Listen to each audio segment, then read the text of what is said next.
Yung meron dito pulang saging. Ngayon ako nakakita nito.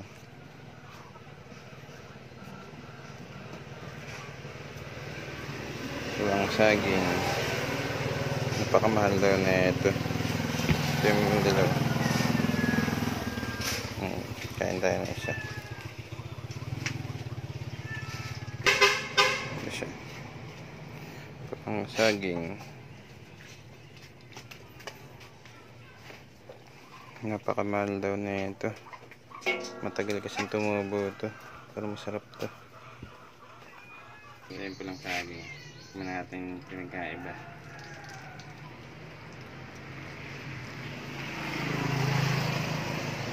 Saging review. Matamis ko.